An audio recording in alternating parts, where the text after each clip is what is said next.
자, 트럼프가 이 틸러슨 국무장관의 대북 제재 협상 부분을 시간 낭비라면서 아주 망신을 줬습니다.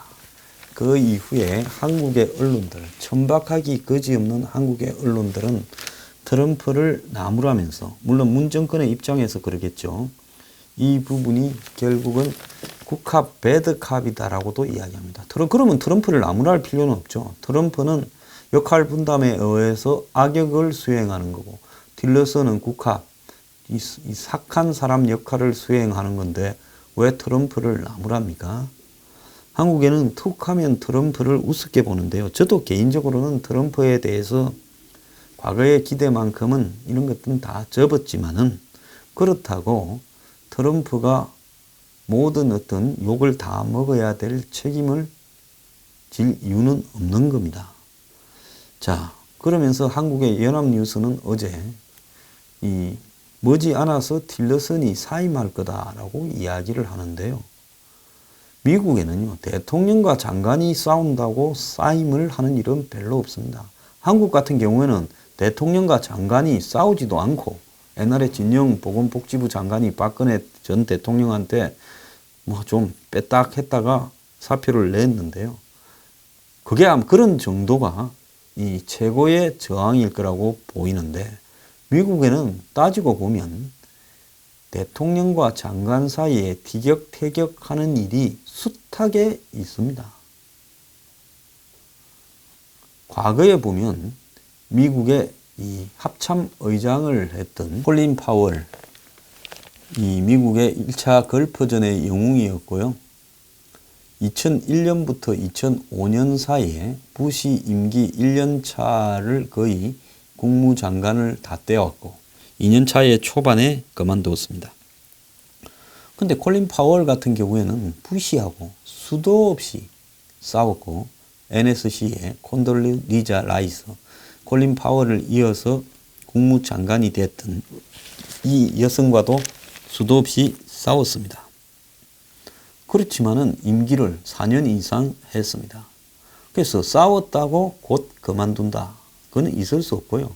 지금 세션스 미 법무장관이 FBI 러시아 게이트 등과 관련해서 트럼프하고 사이가 안 좋아서 곧 그만둘 거다 이야기가 숱하게 나왔지만은 그만두지 않았습니다. 미국의 보건부 장관이 얼마 전에 그만뒀는데요. 그거는 트럼프하고의 트러블이 아니라 비행기를 막 타고 다니고 하는 미국의 법과 규정을 위반했기 때문에 그만둔 겁니다. 미국의 백악관은 북한과 대화할 때가 아니라고 이야기를 하면서, 한편으로는 이 틸러슨이 그렇게 한 것도 북한에 억류되어 있는 미국인을 데려오기 위한 부분에 불과하다라고 이야기를 했습니다. 그러면서 이 틸러슨 퇴출이 임박했다라는 이야기에 대해서는 부정을 하고, 여전히 트럼프가 틸러슨을 이렇게 신뢰하고 또 몇 시간 전에 대화도 나눴다라고 이야기를 했습니다. 그런데 틸러슨이 이 북한과 두세 가지의 대화 채널을 갖고 있다니까 또 한국 정부에서 곧바로 툭 튀어나와가지고 우리도 그런 거를 알고 있고 양쪽이 대화하는 것은 좋은 것이다 라고 하면서 기름칠을 했습니다. 알기는 뭘 알아요. 나도 압니다. 어디서 누구 만나고 그런 라인이 있는가요. 그 정도를 갖다가 알고 있는 거하고, 정보로서 우리가 거기에 관여되어 있는 거하고는 다른 건데요. 왜 한국 정부가 갑자기 툭 튀어나와서 잘하는 일이고 마치 환영한다는 듯이 이야기를 했느냐. 이 북한 문제에 대해서 운전석에 앉겠다 했는데 운전석에 앉아서 하나도 한 일이 없는데 미국이 북한하고 대화를 하고 있다니까. 그거 그냥 가만히 있으면 될 건데, 미국 정부 안에서 또 쌈박질 날 일인데 그걸 또 우리도 대화하는 거 잘 알고 있고 마치 한국이 소개해 준 양 그런 식으로 툭 튀어나와서 이야기를 합니다. 정말 경박스럽기 짝이 없고요. 미국이 그러니까 한국의 이 행정부의 문재인 정권 행정부를 좀 불신하고 제대로 취급하지 않고 있는 이유 중에 하나라고 생각을 합니다. 제가 좀 이렇게 알아봤는데요. 이 사태에는 지금 한국의 많은 TV에서 평론가들이라는 사람들이 어디서 주워 듣고는 무슨 국합, 배드캅의 역할 분담이지 서로 싸우는 게 아니다. 어쩐다 하는데요. 뭔 소리를 하고 자빠졌습니까? 싸우는 건 맞습니다. 틸러슨은 한마디로 국합이라고 보면 이 트럼프는 이 더티 해리 영화 있죠. 미국의 공권력이 법 때문에 범인을 알고도 제대로 처리하지 못하니까 70년대 초반에 나왔던 미국의 액션 영화죠. 더티 해리라는 경찰관이 매그넘이라는 강력한 권총을 갖고 다니면서 무슨 규정이고 법이고 나발이고 범인은 다 쏴 죽여버리는 한마디로 미국의 마초. 당시 미국은 월남전에서도 지고 이 미국 사회가 힘을 잃고 쇠락해 간다라는 어떤 입장일 때 미국 사회의 남성의 힘을 공권력의 힘을 과시하는 마초의 상징으로 더티 해리 시리즈가 미국에 유행했습니다. 한국에도 거의 다 수입이 되었어요. 한참 인기 있던 경찰물 시리즈였습니다. 그래서 트럼프가 지금 더티 해리 역할을 하고 있다. 한편으로는 또 언컨벤셔널, 즉 종잡을 수 없는 적흥적인 그런 형태의 역할을 수행하고 있다라는 겁니다. 그런데 이런 부분과 관련해서 트럼프와 틸러슨 간에 조율이 되어서 서로 역할 분담을 하느냐? 그건 전혀 아니다라는 겁니다. 그럼 왜 이런 이 충돌이 발생하느냐? 지금 트럼프 행정부의 스타일상으로 지금 이런 부분을 전체적으로 조율해서 하나의 칼라로 갈 만한 그런 어떤 이 방향에 대한 정리를 못했기 때문에 그렇다는 겁니다. 제가 어제도 이야기했지만 제가 미국 쪽에 이렇게 여러 라인하고 이야기해 보니까 그게 맞다는 거예요. 즉 북핵을 어떻게 없애야 될 건가라는 부분에서 대화한다라는 게 제일 쉬운데 북한의 핵을 동결하는 차원에서 대화를 한다? 한때 트럼프도 거기에 좀 기울었다고 들었습니다. 어떻게 기울었냐? 동결이라는 표현은 쓰지 않고 북이 더 개발을 하지 않고 추가적으로 그리고 그걸 테스트, 실험을 하지 않고 그 다음에 ICBM 같은 경우에는 이제 발사를 하지 않는 수준에서 묶어놓고 계속 또 대화를 더 해가는 거. 그러니까 묶은 차원에서 북미 간에 대화를 한다라는 거죠.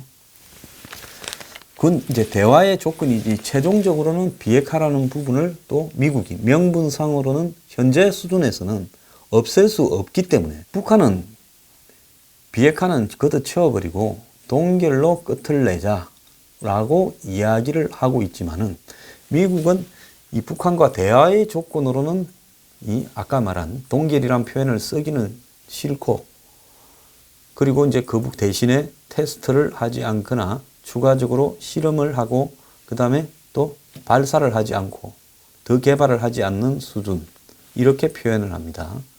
그리고 미사일을 더 발사하지 않는 ICBM을 수준에서 대화를 한다는 겁니다. 그러면 궁극적으로 비핵화를 어떻게 할 것인가 하는 부분에 가서는 트럼프도 방법이 없다는 거죠. 그걸 갖고 대화를 끌어낼 수는 있겠지만 대화한다고 비핵화가 안 될 것은 너무 잘 안다라는 겁니다. 지금 미국의 정치 조야에는 20년 이상을 북한하고 지금 틸러슨이 이야기하는 류의 라인을 계속 해오고 있었습니다. 반감 반민 1.5 트랙도 했고 뉴욕의 대화 창구도 북한의 유엔 대표부와 미국 국무부 사이에 했고 근데 20몇 년을 대화를 해도 지금 이 지경이 됐는데 지금 대화한다고 대화를 통해 가지고 방법이 생길 가능성은 없다라는 걸 다 알고 있다는 겁니다. 그런데 틸러슨은 어떤 형태로든 또 자기가 이걸 대화를 해서 적정한 수준에서 마무리를 하려고 하고 트럼프는 사실상 북한이 새로운 실험을 안 하고 다시 더 개발을 안 하고 발사를 안 하는 선에서 대화에 들어가는 것은 찬성하지만은 그 다음에 궁극적으로는 비핵화는 그럼 포기하는 거냐 말거냐 이 부분에서도요 자기가 지금 결정을 내리지 못하고 있다는 거고 미국의 국방부 같은 경우에는 북한이 결국은 또 개발할 거다 어느 시점에 묶어 놓는다 하더라도 그리고 또 협박을 할 거다 한 몇 년 조용하다가 그러면 그때는 더 감당하기가 어려워질 거고 또 이걸 사찰해서 묶어 놓는다라는 것도 확인할 수 없는데 이 기회에 비핵화를 해야 된다. 자, 이제 그렇다면 비핵화의 방법으로 협상은 안 된다고 다 알고는 있답니다. 틸러슨 같은 사람이 협상을 주장하는 것은 지금 트럼프의 여러 가지 정치적 상황이나 행정부의 상황이 어렵기 때문에 적절한 선에서 이걸 일단 몇 년간은 입을 다물게 하면 그래도 국민들은 박수를 치고 끝나지 않겠냐 하는 부분에 대한 미련이 있어서 또 국무부에서는 그렇게 하는 거예요. 근데 국방부에서는 그렇게 해갖고 나중엔 또 어떻게 뒷감당할 거냐. 이런 부분이 또 나오고 있는 겁니다. 그렇다면 비핵화를 하는 유일한 방법은 뭐냐? 북한을 군사적으로 쳐야 되는데 군사적으로 쳤을 때는 또 한국이 감당을 할 수 없는 피해를 본다라는 문제가 발생을 하고 또 군사적인 압력이나 행동, 제재 압박으로 북한을 쪼고 가야 되는데 여기에는 중국이 협조를 해줘야 되는데 저놈들이 또 쉽게 협조를 하지 않고 겉으로는 뭐 하는 척하고 뒤로는 사실상 북한을 돕고 있다는 겁니다. 그러니까 미국이 지금 진퇴양난으로 북한을 비핵화하는 방법에 대한 완벽한 내부적 합의가 되고 있지 않다 보니까 트럼프도 사실은 얼마 전에 김정은을 칭찬하면서 협상을 통해서 이 일이 매듭져질 뻔 그렇게 발언을 하다가 또 그 다음에 강성으로 돌변해서 최근에는 강성 발언을 이어나가고 있습니다. 이러니까 미국의 매티스 말도 왔다 갔다 트럼프 말도 왔다 갔다 틸러슨 말도 왔다 갔다 하는데 이걸 가지고 틸러슨을 잘라서 집으로 보낸다? 그건 불가능하다고 보고요. 미국 정가에서는 국무장관이 대통령에게 이런 수모를 당한 적이 없다라는 말이 이렇게 지금 나오고 있습니다. 미국 정가의 전문가들은 둘이 짜고 하는 게 아니라 정말로 두 사람이 이렇게 관계가 이상이 생겨서 뭔가가 어긋나고 있는 쪽이 아닌가 이렇게 보고 있는데 실제로 짜고 하기에는 이번에 트럼프하고 틸러슨 사이에서 나온 충돌은 나가도 너무 나갔다라는 겁니다. 트럼프가 닉슨이 썼던 미치광이 이론, 또라이 이론을 북한을 상해서 쓰고 있는 걸로 이렇게 이야기가 되지만은 근데 이번에 이런 행동하고는 질적으로 다르다는 겁니다. 그래서 트럼프는 결국 북한의 핵동결로 끝날 수 있는 북한과의 대화에는 나설 뜻이 현재는 없다라는 것을 전문가들이 말하고 있습니다. 그런데 트럼프의 이런 이 성격을 우리가 한미 FTA에서도 알 수 있는데요. 트럼프가 한국과의 FTA 재협상에 관련해서 척근들에게 미치광이 전략을 쓰라고 이야기를 했다는 겁니다. 즉 미국 무역대표부 등 이 척근들에게 30일을 주겠다. 그 안에 한국으로부터 양보를 얻어내지 못하면 나는 한미 FTA에서 빠지겠다. 그러니까 미국의 이 무역대표부 대표가 알겠다. 한국 측에 30일 시간을 주겠다고 이야기를 하겠다. 트럼프는 아니 협상을 그렇게 하면 안 되지. 30일을 주겠다고 하지 말고 대통령이 제정신이 아니라서 지금이라도 당장 한미 FTA를 폐기할 수 있다고 해라. 트럼프는 역시 장사꾼이라 가지고요. 이런 부분에 공무원은 그래 30일 준다고 할게요. 이렇게 고지고대로 해서 가는데 30일을 주려고 하고 그 안에 끝을 내려면 지금 당장 협상 같은 거는 트럼프가 기분이 틀려서 엎어버리려 그래서 트럼프가 폐기 문서에 사인을 해놨다고 하지 않습니까? 그러니까 트럼프도 밑에 사람 부리는데 답답해서 죽을 지경이겠죠. 꼭 지금 당장이라고 해야 된다. 나는 당장이라도 한미 FTA를 폐기할 수 있다. 여러분은 내가 그럴 수 있다는 사실을 알아야 된다. 한국인들에게 30일이라고 말하지 마라. 한국인에게 30일을 주면 그들은 또 질질 끌 거다라고 이야기를 하고 있습니다.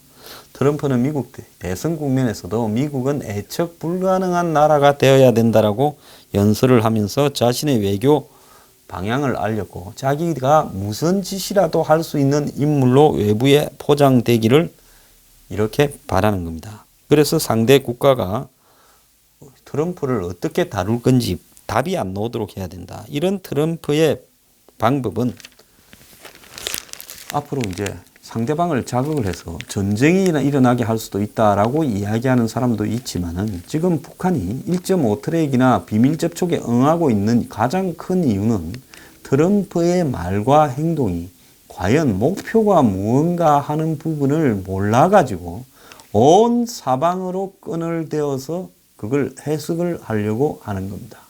박근혜 정부가 처음에 들어서고 난 이후에 박근혜 정부의 대북 정책이 뭔지 몰라가지고요. 한국의 종북 친북들이 저한테도 그거 좀 알아보려고 찾아오고 나아가서 중국에서 간첩 비스무리한 인물도 왔다 가서 제가 이 관계기관에 신고하기도 했습니다. 그때도 자기들이 봤을 때는 박근혜의 속셈이 뭔지 굉장히 알기 어려운 사람으로 비춰진 거죠. 그 전에 있었던 김대중, 노무현, 이명박은 속셈이 빤한 사람으로 짐작이 되었는데 박근혜 전 대통령은 스타일이 독특해가 뭔가 제가 볼 때는 고도의 전략이나 이런 어떤 입장이 있어서 그런 게 아니라 혼자 있기를 즐기고 또 측근이 몇 명 안 되고 누가 조언하는지도 잘 모르고 하니까 아마 북한도 매우 당황했던 것 같습니다. 그래서 이 트럼프는 지금 이 트럼프의 측근 이 벤은 전번에 백악관 수석 전략 고문을 하다가 잘렸다는 친구 켈리한테 찍혔어요. 요즘 켈리 비서실장이 이방카나 사이 쿠슈너 즉 딸과 사이조차도 트럼프 만나려면 이 사람을 통제해야 되고 트럼프 한 사람 빼고는 완전히 비서실장으로서 차단을 하고 있다고 합니다. 매우 잘하는 일이죠. 트럼프 초반에 이 백악관 비서실이 엉망진창이 되어버렸는데 이걸 통제해서 하고 있는데요. 이 켈리하고 밖에서는 베넌이 여전히 트럼프의 어떤 입장을 반영하고 있다 그러고 또 이 틸러슨이 경질될 경우에는 트럼프가 매우 강성을 국무장관으로 앉힐 거라고 예상이 되는데 전 유엔 대사를 했던 부시 때 네오콘의 상징이고 트럼프를 적극 지지했던 존 볼턴 전 유엔 대사 이 사람이 TV에 그저께 출연을 했어요. 트럼프 말이 맞다. 시간 낭비다. 북한은 비핵화에 관심이 없다. 북한 정권을 붕괴시키는 것이 유일한 대안이다. 이렇게 말을 했습니다. 그럼 여기서요. 우리가 어떻게 해야 되는가를 좀 고민을 하자면요. 저는 미국의 조야에서 저도 열심히 전달하고 있습니다. 제 지인들에게요. 미국이 북한을 어떻게 다뤄야 되는가. 저의 입장은 어제 누가 그랬대요. 참지 못하고 황장수 너는 입장을 이야기하라. 그래 어쩌란 말이냐. 그렇게 말을 하기 전에 제 방송을 좀 성실하게 듣기 바랍니다. 가끔 툭 튀어나와서 한 개 듣고는 저한테 입장을 묻지 말길 바라요. 솔직히 그런 분들은 제 방송을 시청하는 것도 좀 못마땅합니다. 무슨 심심풀이로 방송을 보시는 거 아니지 않습니까? 그러면 제 입장은 뭐냐? 장기적이고 지구전을 가서 북한을 계속 군사적인 행동으로 압박을 하고 정신을 못 차리게 괴롭혀야 된다고 봅니다. 그 다음에 제재와 압박도 더 강화하고 중국의 세컨더리 보이콧을 해서 시진핑이 적어도 하는 척이라도 적극적으로 하도록 만들고 북한의 국경을 단속하는 모습을 계속 하라고 하고 이러면요 점점 쪼그라들 수밖에 없습니다. 그래서 그 부분을 몰아서 한 3년을 간다면 김정은이는 1년 차까지는 그래 한번 해보자 하지만은 그래서 어느 순간에는 기름도 잘라야지요. 오일도요. 이렇게 한 3년을 몰아붙이면 중국이 먼저 배신하든 북한 내부에서 배신자가 나오든 김정은이 넘어지든 세 가지 중에 한 가지가 발생할 수 있습니다. 우리는요. 그걸 감수해야 되는 거고요. 그 과정에서 북한이 우발적으로 무슨 도발을 한다는 거 그거 감수해야죠. 그것도 안 하고 이걸 갖다가 이 손 안 대고 코 푸는 식으로 해결하겠다 하면 결국은 북한이 하자는 대로 다 해주고 북한한테 핵을 가진 채 문정인 이야기하는 식으로 합의해 줄 수밖에 없는 거고 주한미군도 철수하고 북이 주도로 이 모든 판을 다 정리하도록 하고 우리는 그야말로 중국의 영향권 안에 북이 언제든지 먹을 수 있게 한국에 들어와 있는 외국인은 다 떠나버리고 경제도 붕괴되는 그리고 언제든지 적화될 수 있는 상황에 갈 수밖에 없는 겁니다. 근데 최근에 미국에서 이런 장기적이고 지구적인 제재와 압박과 군사적 행동으로 갈 수밖에 없다. 미국은 먼저 죽을 일이 없으니까 북한이 쏘면 미국이 요격을 하자. 안 그러면 선제 타격을 하든가. 그때는 도리 없다. 그걸 각오하고 북한을 압박해 가는 것밖에 없다라는 부분에 대해서 존 볼턴 같은 사람부터 트럼프 측근 국방부에 점점 늘어나고 있다는 겁니다. 그런데 문제는 한국이에요. 한국에서요. 문정권 지지율이 50% 밑으로 떨어질 때까지 한국의 야당이나 보수 성향을 가진 국민들이 목소리를 하나로 내어서 이것은 미국이 절대로 북한을 협상으로 하지 말고 한국에도 전술핵을 배치해주고 그리고 핵의 개발도 이렇게 검토하고 이러면서 북한을 압박하는 쪽으로 가야 된다라는 게 한국 국민의 뜻이다라고 보여주도록 미국에 알리는 것밖에 없어요. 이걸 무슨 뭐 23만 명인가 무슨 서명운동 하는 거라 무슨 뭐 이런 게 필요한 게 아닙니다. 국회를 보이콧했어요. 한국 국민의 의지를 올 가을에 보여줘야 되는 겁니다. 자유한국당은요. 그러지 않고 이 문제를 적당히 그냥 신용만 내면서 야당이 할 만큼 했다 이렇게 해서도 안 되고요. 정말로 중요한 것은 이 문 정권이 전국 운영 주도력을 상실할 때까지 야권과 보수 진영이 북핵 문제는 대화로서는 절대 해결이 안 된다. 그리고 계속적인 제재와 압박, 군사적 행동을 가해서 한번 누가 죽나 한번 해보자로 가자. 힘의 대결로 가야 된다는 걸 한국의 방침이다라고 미국이 알도록 적극적으로 알려야 된다는 겁니다. 그 방법만이 유일하게 이렇게 북핵 문제를 해결할 수 있는 방법이고요. 다행히 최근에 제가 듣기에는 트럼프나 미국 국방부에서 이런 주장을 이 심도 있게 고려하고 지지하는 사람이 많이 늘어나고 있다고 합니다. 그런 방법으로 북핵을 해결해야 되는 겁니다. 추석 기간에 이 부분에 대해서 많은 토론을 나눠주시기를 부탁드립니다.